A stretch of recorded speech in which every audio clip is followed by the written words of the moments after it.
Oh, Jamar Chase with the dive. Because Garrett Wilson's wide open. Garrett Wilson, touchdown Barrett.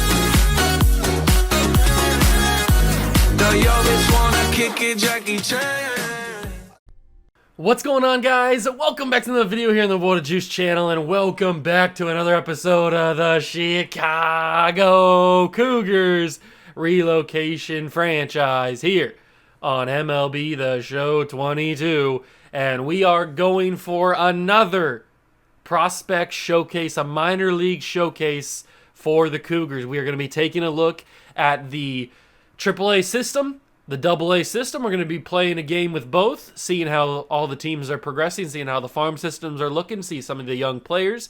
And then also, at the beginning, we're going to be doing another draft. Now, we're pretty far into this save. We are now, 5 years in? So, the drafts at this point don't necessarily matter. They still matter, obviously. You still want to draft as well as possible and get as many decently potential guys as you can. That's obviously still the goal. But for the most part, these players are not necessarily going to have a big impact like the guys that we drafted in year number 1 and 2 and 3 are. So they're not going to have that same kind of impact that those early guys are going to have. So for the most part, these guys are either going to be just straight up minor leaguers until the series ends, or they're going to be possibly used as trade pieces to get other guys that we may need to help us win right now. So that's what these later draft classes are going to be mainly used for. At least that's how I'm going to picture it and how I'm going to think about it. So we've got MLB draft, we've got minor league showcase in this episode. Next episode is going to be all-star festivities, which means if we have somebody in the home run derby, if we have any all-stars, that's all going to be in that episode, plus trade deadline stuff in that episode too. So these two episodes are going to be massive for not only the future of the series and for the future of the team, but for the right here and now of the team. So hope you guys are excited. If you are, leave a like, subscribe to the channel, join the Juice Club, and let's get into seeing how this farm system has developed. Here we are. It is June 1st. The draft is in 2 days, it says, and we are currently 33-27, tied with the Astros for the lead in the division. We've had a up and down simulation. April was phenomenal. We were dominating April, but look at all these losses. These are some unnecessary losses. We split the series 2-2 with Baltimore. We only took 1 of 3 against the Rays. We took 1 of 3 against the Nationals. Like, some of these things should not be happening. We should not be losing some of these games that we're losing. We took 1 of 3 against the Mariners. This was a big sweep against the Astros, but then again, we went and lost the next week 2 games to them. So, whatever. But we've got a huge 4-game series against the Yankees. We've got a couple series against the Rangers, Guardians, Twins. We've got some big series in the month of June, but we're not going to be focused on the month of June in this episode. This isn't about the big league club. This is about the boys in the minors. So we are going to be simulating until the draft. Let's do it. We've got 2 games against the Yankees. So game 1 is a victory. Game 2 is we have 14 players on the roster. We'll auto-fix that, and we lost. We lost the other game, so now we, instead of having the advantage against the Astros, we are back tied with them. So we're going to simulate this week too. We also lost that game against the Yankees, which isn't good. But now it's time for the draft. And there is one player that I do have my eye on, but since we made the playoffs, we have a really bad pick, so we're not going to get him. He actually went 4th overall. Gabriel Villa is the guy that I had. He was a blue chip prospect. He looked like the best player in the entire draft. So that was the guy that I had my eye on, but I knew we weren't going to get him because I knew we'd have a pretty bad draft. Now, there was one other guy that I had my eye on, and I don't know if he already got taken or not. Did he get taken? If I recognize his name, I'm going to be upset. Did he get taken? I don't see his name. No, I don't see his name. So I'll continue to go through and see if I can find him. I got to remember what his name was. I figured if I would recognize his name. He looked really good when I was going over some of the guys. There he is, David Cortez. Center fielder. He's ready in 2027. 20 years old, 75 potential, 70 overall. Can play all the outfield spots. He's quick. He's got good contact. good vision, and he's basically over halfway scouted. So that's the guy that I'm going to take. He looked really, really good. So David Cortez is our first-round pick this year. We go into the next round, and after this, I have no idea. After that first round, I have no idea who's even good. So we're just going to have to take some flies on the wall. Everybody here, everybody else that we have scouted is 20, 30 plus, except for this guy, Miguel Fernandez, which kind of upsets me because I don't really want to have guys that are 20, 30 plus. Robbie Manning looks to be not great. Paul Hobbs. I don't really want to get another outfielder because we just got one, but I guess if that's the best available. This guy's got, Ryan Dunn's got good contact, but his potential's not great. I'd rather get somebody that has at least 70 potential. And it might have to be this Robbie Manning guy. I just don't know if Robbie Manning is worth a second-round pick. Robbie Manning might not be worth a second-round pick, but there's not really a whole lot else in terms of value. I mean, you've got, like, this guy, Floyd William, who on paper looks like a really solid contact guy, but he's a little over halfway scouted, so those numbers could dip. We don't really know on him. And then you've got this guy, Brady Burkett, but who knows if he's actually that good. That's the problem when you don't have a whole lot scouted. And this draft class in general just isn't that great. Let's take Robbie Manning. I'll take a flyer on Robbie Manning. I'm not upset about it. We have back-to-back picks. That's the first time I've ever seen that. Having back-to-back picks. We could also get Ryan Dunn if I really wanted to. Miguel Fernandez looks like a better fielder. Let's take Miguel Fernandez. And then we have another pick right after it. And this one, let's take Floyd William on the compensatory rounds, I guess. Sure, we're going to get a lot of draft picks in this one, it looks like. James Reynolds, closing pitcher, has 80 potential, but he's not fully scouted. He looks to have decent stuff. We'll take him. Who knows if he's going to be good or not? Like I said, these are all just kind of taking a flyer on a guy, just kind of swinging in the dark, seeing what we can come up with. Ralph Jones, you got Jimmy Perez, but Jimmy Perez is not going to be anywhere near what that says.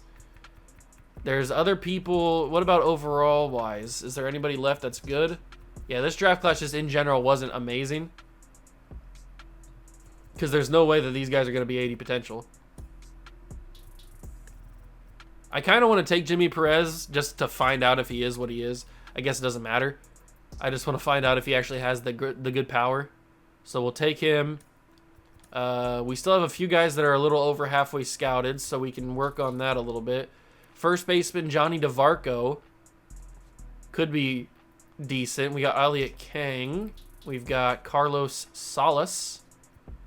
Donald Matlock doesn't look amazing. I kind of like Johnny DeVarco. I kind of like him. He's got decent contact. First basemans aren't always a bad thing, so we'll take him. And now we've got a few guys that are still scouted, so we will continue to work on these guys. Theo McMullen is okay, I guess. Dominique Castro or Casto? There's no R in that. Michael Sawyer. Michael Sawyer looks good, but he's not going to be that good, but we'll take him anyway. He's certainly not going to be that good. And now I expect to have nobody left scouted. Actually, we do. We have Salas and Casto are the only guys that we have left scouted. Let's just take Salas. He looked okay when we were looking at him. So that is the draft done. Now let's go see if we hit on anybody or not. We have a lot of draft picks, a lot of misses, a few hits. Our first overall pick was David Cortez. He's got B potential, but he should be ready next season, they said. So he could come up next year, or at least make the big league roster in terms of like spring training. But he's got 97 speed, so he could be like a pinch runner. That may be why he makes the team. Robbie Manning, C potential. He's going to take a while to get ready, if ever. Miguel Fernandez is also not amazing. Then we've got Floyd William, who doesn't have the power. Was he the guy that I drafted for the power? I think it was Floyd William who they said he had the power. It looks like he has contact and not power. So that's cool. And then we've got James Reynolds, the closing pitcher. Closing pitchers are usually always good. So that's awesome. And then we got a couple guys that aren't great. So let's sign up David Cortez. Let's sign up Floyd William and James Reynolds. We'll sign up Johnny DeVarco. We'll sign up Jimmy Perez. We'll sign up Robbie Manning. We will sign up not really anybody else. I don't really care about Michael Sawyer. He's got good stealing, decent speed, okay contact. Would he ever become anything? Maybe. Carlos Salas is not worth signing at all.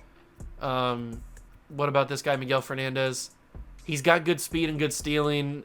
He's probably not worth it. Michael Sawyer is probably the only guy that I could see ever turning into anything, so we'll sign him. Everybody else can just leave. We don't need Salas. We don't need Fernandez. They're just not good. So that is the MLB draft all figured out. Now it's time to figure out AAA and AA. I want to jump in and play with Louis Mack. We love Louis Mack. One of our first draft picks. He was either in the first year draft or the second year draft. I can't remember honestly, but I want to jump in with Louis Mack because I do love him. He's a 72 overall. What was he, like 59 or something when we drafted him? He wasn't very good, but he's developed into a solid pitcher. So we got to find a game where he is pitching. And it looks like he's going to be pitching in this final game against the Sugarland, whatever they are. So we'll continue to simulate until we get to him. Jazz Chisholm has broken his foot and is out for 1 to 2 months.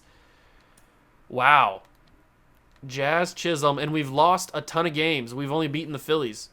We are now a half a game back of the Astros. Wow. Smooth Jazz. Smooth Jazz done for 1 to 2 months. That means Yamada will come in and play second base for us until Chisholm comes back. That's crazy. That is absolutely crazy. But we have to move on. We will quick manage this game with Louis Mack. We'll have quick counts on. Lewis McDonald will be the starter. Taguchi will not play. We'll bench him for Nate Higgins because he's tired. And then do we have a backup catcher? I don't think we have a backup catcher. So it looks like, what's-his-face, Shea Langoliers is going to have to play. And Alex De Jesus, I want to play even though he's tired. I want to play with De Jesus. So we're going to play with him. And that's going to be the squad, so let's jump in.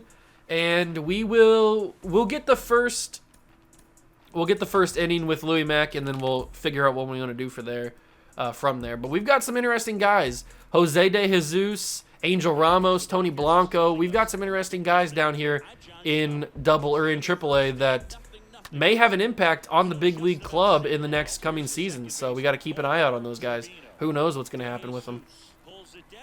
That was a 3-1 count, by the way, on the first hitter. Adam Hall now, and he will send that to Blanco. Blanco should be able to get there, and he does. You can definitely see the influx of our international free agents definitely come into fruition here on the AAA roster, as we have 2 of those in the outfield starting right now, which is De Jesus and Blanco Jr., so that's pretty cool. And now we've got to see Jose De Jesus. He is a 2-1 count. Make that a 3-1 count. And we'll see if he can have an impact here. This is the first time we've ever gotten to use him. So that's cool. And he will get a single to lead us off. 86 speed on base to lead off the game. I don't hate that. Don't hate that one bit. That's a big-time play. And now we got Leon Murray, another guy who we have never used before until today. You know what? I'm stealing. 86 speed, 85 steal. I'm taking a bag here. It's a 1-1 count. De Jesus on his way, and he will get there safely. And they call that a ball, by the way, that fastball. So that is a 2-1 count now to Murray. With Jesus, De Jesus on second base now. Nobody out. I could take this as a ball, but I'm going to swing, and I'm going to send De Jesus home around third. Leon Murray will get an RBI, and we have a 1-0 lead over the Sugarland somethings. I don't know what their nickname is still. I didn't pay attention. Good job, Leon Murray. Now we get Ken Yakayama. Or Yakayama, excuse me. He is a 19-year-old prospect. He's got C potential, which is kind of why I'm a little hesitant on him. But, hey, if he's swinging like that, anything can happen. And that is another single. Nobody out. Angel Ramos steps to the plate. Little short, stocky kind of guy. But could have a bright future here in Chicago. And that one I did not time very well. Can't time them all, can you? Can't time them all. But here he is, Tony Blanco Jr., big body guy, big outfielder, hitting 263 on the year, and he is going to look at a fastball. The problem with having guys as big as Tony Blanco Jr. is the strike zone is pretty big as well, so it's easier for them to get called strikes. I'm going to send him home. I don't know if he's going to be able to beat it. He will because it's off target. So Leon Murray is around third and home. That's a 2-0 lead now, and Tony Blanco gets an RBI double. You love to see it from Mr. Blanco Jr. And now we've got Nate Higgins, another top 50 prospect we have in the organization. Can he clear the bases? Nate Higgins will get backed off of home plate. I like Nate Higgins because he's got the mutton chops connected with the mustache, but no chin facial hair. So his look is very unique. And he will clear the bases. Nate Higgins with 2 RBIs and a single, and it's 4-0 in the bottom of the first. Whoever is on the mound, Ivy, for the opposing team, is not pitching very well. He's getting rocked on the first inning. Willie Rodriguez with a full count now. Out of everybody on the team, I think Willie Rodriguez makes the most sense to bring up in September. We'll just have to wait and see how the season progresses, especially with Jazz Chisholm getting injured. But Willie will get out for the second out of the inning. And now it's Alex De Jesus. We've almost gotten through everybody here. If De Jesus gets on base, we'll have seen everybody in the first inning, which is absolutely crazy. That'll be a ball to make it 2-2. His helmet is bigger than his head, by the way. I think that's pretty funny. We've got Jose De Jesus and Alex De Jesus. I don't know if they're related at all. Maybe they're cousins or something. We could use that as a storyline. Maybe they're cousins, both playing for the Chicago Cougars. Or they could not be related at all. That's also a possibility. But a full count to De Jesus, and he will get walked. We will see the entire starting lineup, 1 through 9, in the first inning. This Ivy guy, Tyler Ivy, is not pitching well. He's only used 29, about to be 30 pitches, but still, he is not doing very well. Shea Langoliers, one of the original Oakland Athletic players still around. He was here when we started the relocation process. He was still in the minors, but he was here. And that's going to get past the second baseman. Another RBI. Shea Langoliers will deliver, and it's 5-0. And we will officially bat around in the first inning. Wow. Are they going to pull him? They're pulling him after 2/3 of an inning. Wow. Jose De Jesus will step up to the plate once again in the same inning after we've officially batted around, and we will end it with Jose De Jesus. But what a crazy first inning. We bat around completely. We get them to pull their starter after 2/3 of an inning. Crazy. I will pitch one more inning with Louis Mack just to get a little bit more feel for him. I don't really like his release very well. His pitching motion and stuff is a little too too slow. Not really slow. It's just awkward and clunky. It feels weird. I don't know. Maybe we have to change it when we get up when we get him up to the big league club. It just feels a little weird to me. But he works the count full, whoever this guy is. And he will ground out to Leon Murray for the first out of the inning. All right. Good job, boys. And now we got Yairo Munoz. Yairo? I apologize. I don't know how to pronounce your name. All right, Louis Mack. 1-2 count to Munoz. Can we get him out? And he will sneak that past Rodriguez at third. And he will probably try to stretch this to a double. No, he doesn't. Ramos fields it very well. Gets it to Higgins at second. And that's a good job. So a runner on first. And that's going to be double play opportunities. Murray to second. It's De Jesus to the pitcher. Oh, no, I thought that McDonald would field it, but it was Murray back at first. All right, so that's good. And now we will go into the quick manage portion of this. So we will simulate the half inning. We'll let everybody do their thing. Keep Louis Mack out there. He's doing really good. He's allowed 2 runs now. This will probably be his final inning. Okay, he got through it. Now we make the pitching change. We bring in, this is McKinley Moore, right? Yeah, McKinley Moore. We'll bring him in.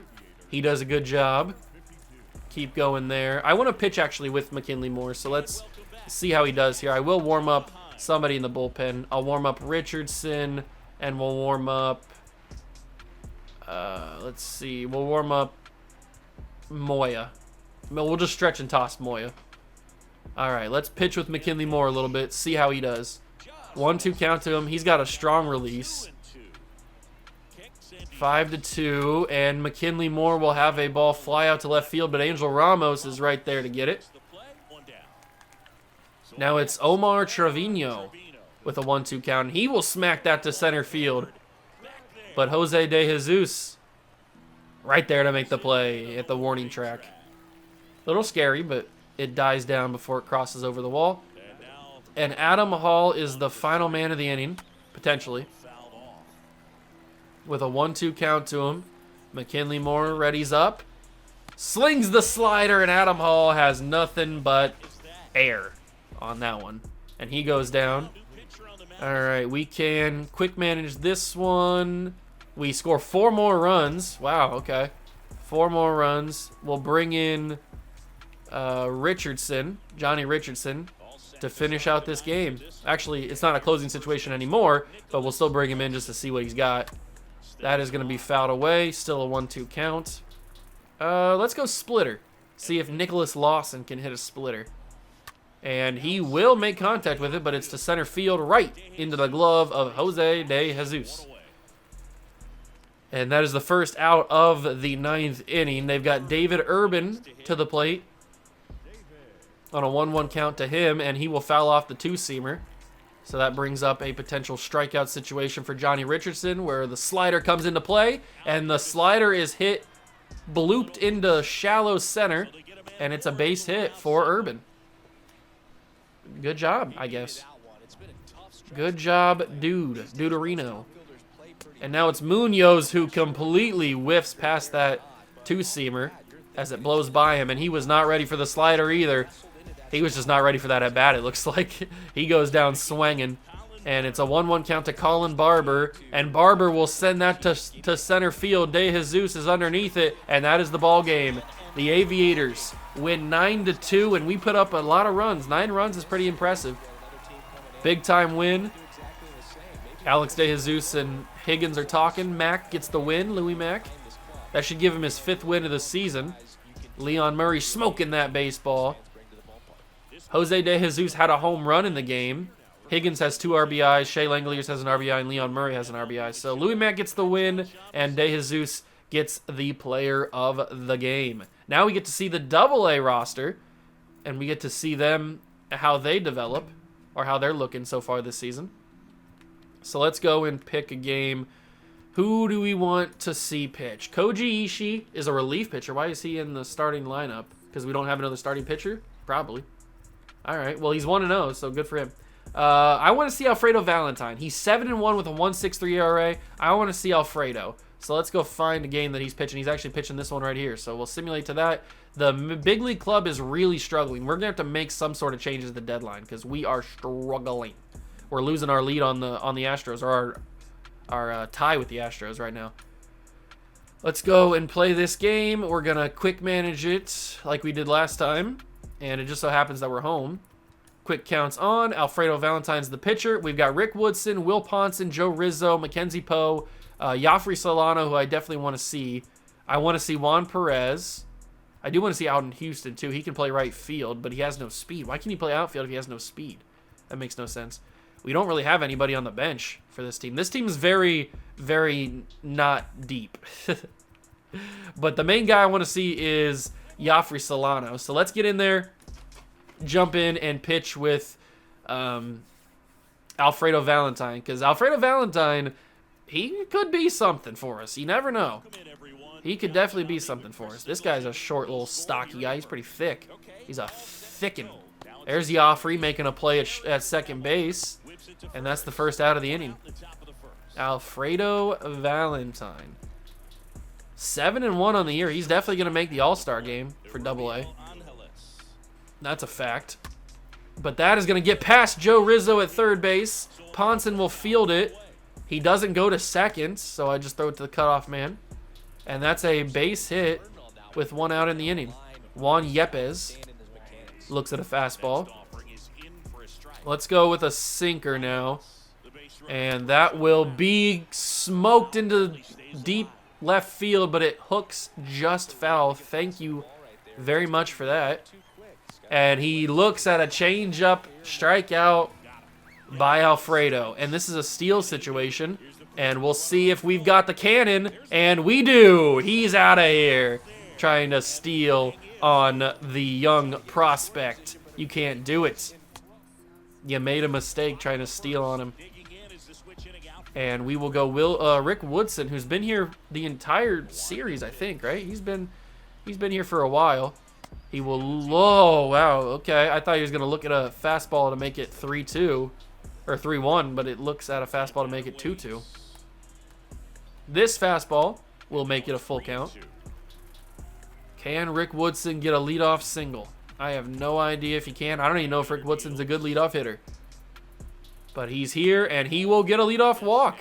So who cares if he's not a good leadoff hitter? He's on base. He's got 90 speed, so I guess he is a good leadoff hitter. You know what? We're stealing with 90 speed, 79 stealing.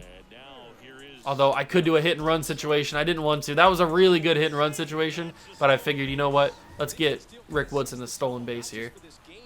Will Ponson might have a chance to get a RBI now. And Will Ponson will hit that into right field. It'll just snake by, but I'm not going to send Rick Woodson home because he might have been safe. 90 speed probably would have got him safe there, but it's okay. Because now Joe Rizzo is at the plate. Nobody out. And runners on the corners. Joe Rizzo into center field. We'll get it to go, and we will send Rick Woodson home. So I guess it works out as a sacrifice fly RBI, and we lead the game 1-0. Mackenzie Poe comes to the plate. All right, Mackenzie, show me something delicious. That wasn't very delicious. That was actually disgusting. I said delicious, Mackenzie Poe. I want to be able to suckle it from the teat. There it is. That's teat-worthy right there. 78 speed probably is going to get him home. I'm sending him. I'm not sending him. He didn't get around third quick enough. 78 speed was not good enough. But Mackenzie Poe delivers with a double, and now we get to see Joffrey Solano, 311 on the year, having a terrific season in Double-A, and that could have very easily been homered. But it is not, and it's a 1-2 count. A little early on the timing, but this time it is going to be into center field, and that's 2 RBIs for Joffrey, and we lead 3-0. I don't know what it is about us in the bottom of the first, but we are dominating. Absolutely dominating. Joffrey Solano delivers, and now we got Enrique Coronado. Can we get another RBI, or at least another base hit? It's going to take a big bounce off the mound, but it will be a double play no matter what. Good fielding, good fielding. Let's see a little bit of Alfredo again. We didn't really get to see much of him in that first inning, but we'll get to see a little bit more here as we go for a sinker. I'm hoping the sinker works, and it does. They called that a strike. Thank you very much, home plate umpire. I appreciate your hard work, your dedication, because that was a generous call. A very generous call. We'll go changeup this time instead of the sinker, and it will not work. Okay, understandable. We'll go cutter now. The cutter should work. He makes contact into foul territory. All right, we'll go sinker. We'll stop messing around. We'll go with the sinker, and the sinker is grounded to third base. Joe Rizzo makes the play, and Joe Rizzo gets the out. So 2 outs in the top of the second. Carlos Salinas, full count to him, and he will smoke that to left field, but it hooks really foul, and it'll be another go. Sinker fouled. This guy's got like a Gary Sheffield type of batting stance, and that is going to be to Martin. 76 speed might be good enough to beat it out, and it is. 76 speed able to beat it out. And that is going to be Will Ponson. Can't make the play. The bounce is there. So they're starting to rally a little bit. That's 2 outs and 2 runners on. Alfredo needs to recover here. That's going to be fouled away. It's a 1-2 count to Edgar Cuero. And he will hit that to center field. Rick Woodson, does he have the cannon? No, he doesn't, because 76 speed is certainly going to get around. But second base, he's safe. So that was a great play by Edgar Cuero. And they get on the board. It's 2-1, but Coronado should be able to get him out of the inning here, and he does. So they only get 1 run, so we kind of quell that fire that was building. And now we'll go into the quick manage screen, and we will let the work happen here. Alfredo Valentine does his thing. Still doing very well. I want him to go into the 6th, so we'll let him go. Okay, good. He makes it through 6. That's probably going to be it for him. We will bring in... Let's bring in Reed. Thomas Reed will come in, and he will allow 1 run, but nothing crazy. I'll let him go another inning. Okay, perfect. And we get another run scored, so now we have a 2-run lead. And we will bring in the closing pitcher, Andres Cortez, and we will come in to try and close this game out. Juan Yepes 0 for 3, 1 for 4. As that is a home run on the first pitch I throw with Cortez. That's not a good sign. Joshua Mears now. It's a 1-run game, and Mears will send that to right field. Rodriguez underneath it in right, and he makes the play. That's a really short porch over in right field. I don't know how there's not tons of home runs hit over there. Even a line drive, if it's hit deep enough, probably would go over the wall. CJ Chatham makes it 1-2 after the foul ball. We'll go curveball, try to strike him out here. He will hit it and stay alive in the at-bat. So now we go slider. Hopefully this gets him chasing. And it does. He misses it. That is going to... Oh, he's frustrated too. He's heated after that. Andres Cortez does his thing. And now we go for Salinas. Possibly the final out for the San Antonio... What are they, the Hooks or something? Some sort of thing like that. I don't care. They're not good enough. And Salinas will hit that to Joffrey. Easy play. And we hold on for the win. So both minor league squads, AAA and AA, get wins in today's episode. Much needed. We got to see some potential guys that could make an impact on the big league roster in a couple years. Who knows? And I liked what I saw from Alfredo Valentine. He gets the win and player of the game, and Andres Cortez gets the save. So I liked what I saw. Liked what I saw from some guys. Definitely Alfredo. I liked what I saw from him. 3 strikeouts, 6 innings of work, only 1 run allowed. Definitely liked what I saw from him. I don't like what I've seen from the big league club. Let's finish this series against the Padres. We do beat them, so that's good. But we've got a 4-game set against the Rangers now. Nate Higgins pulled a back muscle. There we go. Those are some big wins. We have a 4-game sweep of the Rangers, which is much needed because they're bad. So that brings us back within a game of the Astros. We need to beat the Twins. Chisholm is still out. Okay, we only took 1 game against the Twins. Those Astros are not having a great season. Lewis McDonald is injured. We took 2 of 3 against the Rangers. We now have the lead. The Astros have slipped. The Astros have slipped. We don't have a current starter in the All-Star game. Our best pitcher is Tarek Skubal right now, having a good year. We don't have any relief pitchers. We don't have a closing pitcher. There's James Karinchak having a good season after getting traded. There's Luther Curtis. Catcher, we don't have a catcher. Alejandro Kirk is trying. Sean Murphy's having a decent season in his first year away from the team. There's Spencer Torkelson at first base. Probably not going to make it. Second base, we don't have anybody. Third base, Austin Riley is making an effort, but I don't know if he will make it. Shortstop, we don't have anybody. Left field, Jordan's not going to make it. Only 13 home runs in July. That is not, or in June, that's not good. Center field, we don't have anybody. Right field, Verdugo's making a case. So we could have Austin Riley and we could have Alex Verdugo. They're trying to make it, but I don't know if they actually will. And in terms of home run leaders, the home run leaders are Franmil Reyes, Juan Soto, Lindor, Guerrero Jr., Austin Meadows, and then in the National League, there's Pete Alonso. So it doesn't look like we are going to have anybody participating in the home run derby because our closest guy is Austin Riley with 16, but he's going to have a great end of June into July to be able to make that, and I don't think that's going to happen. We're taking on the Guardians now, and we take 2 of 3 against them, so we now have a game-and-a-half lead over the Astros. We're starting to pull away here, taking on the Angels, and that is a Taguchi injury and a sweep by the Angels. And now the Astros and the Angels are above us.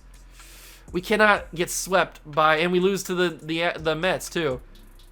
We're definitely going to have to make something happen here. We're definitely going to have to make something happen. I don't know who it is.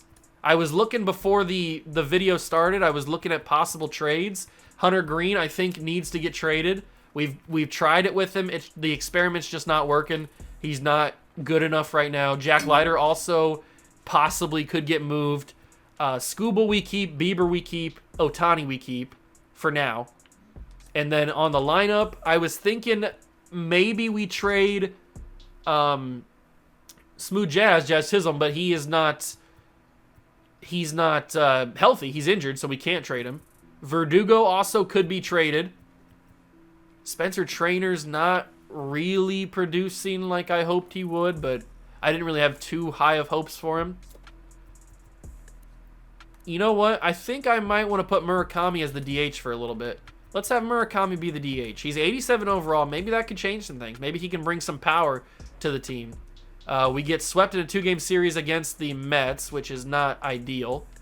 We got to pick up some wins here. We cannot afford to get down this bad. Edwin Diaz gets traded from the Mets to the Padres. That's a big trade. And Victor Robles sent from the Royals to the Dodgers. So some big trades already happening, and we're 2.5 games back.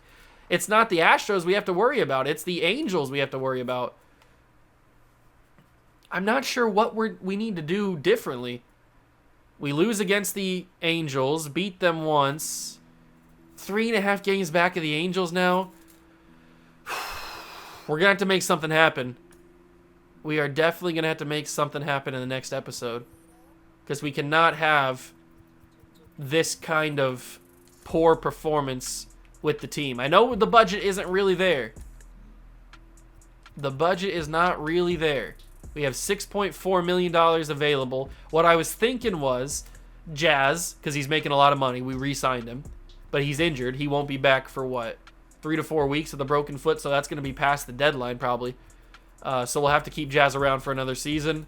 I was thinking Verdugo. I was thinking Torkelson. Especially because he's a free agent after the season. I was thinking Hunter Green for sure. And maybe even Colin Palouse, because he's just not good. He's got a 12.86 ERA. He's 0-2. He's just not playing well. So Yoshinobu Yamamoto is actually really, really good at 8-2 coming out of the bullpen. So that's good. Jackson Jobe might actually have to be on the move too. Like, there's some guys that we could move next episode. Hunter Green most likely will be gone in the next episode. We just have to find the right trade for him. And I will go through off camera and look for some decent trades. Some that don't cost too much money, because as you can see, Hunter Green's not making a lot. He's making $80K. So I was thinking a Shane Baz type of pitcher who is 9-5 with a 4.33 ERA. He's not having an amazing season, but he's having a better season than Hunter Green is having. So, and we can do this deal straight up. You know what? I might just do that right now. You know what? Let's do it. We make a first big trade of the trade deadline even before the deadline happens. I think that is a necessary move. Shane Baz comes in. He will be right after Skubal. And now we have Leiter, we have Baz, Skubal, Bieber, and Ohtani. So that is going to be the one move that we make before the actual deadline episode. I think that was a move much needed, because now Baz will play against the Marlins his first game, his debut game. But we're going to have to figure something out, because we cannot be 3.5 games back of the division lead. We need to win the division. It's part of our goal for our contract. We are 2.5 games out of the wild card right now. But if we take a look at our contract, our GM goals, win the division is a yearly goal. Win the league pennant in this contract year. So we've improved every season except for 2023, 2024. We did the same exact record. But for the most part, we've improved every season. We need to be better than what we have been. So this trade deadline is going to be absolutely massive. You don't want to miss out on it. So thank you guys so much for stopping by and watching. Hit that like button if you enjoyed. Subscribe to the channel. Join the Juice Club. Once again, thanks for stopping by. And I will catch you guys in the next one. Peace.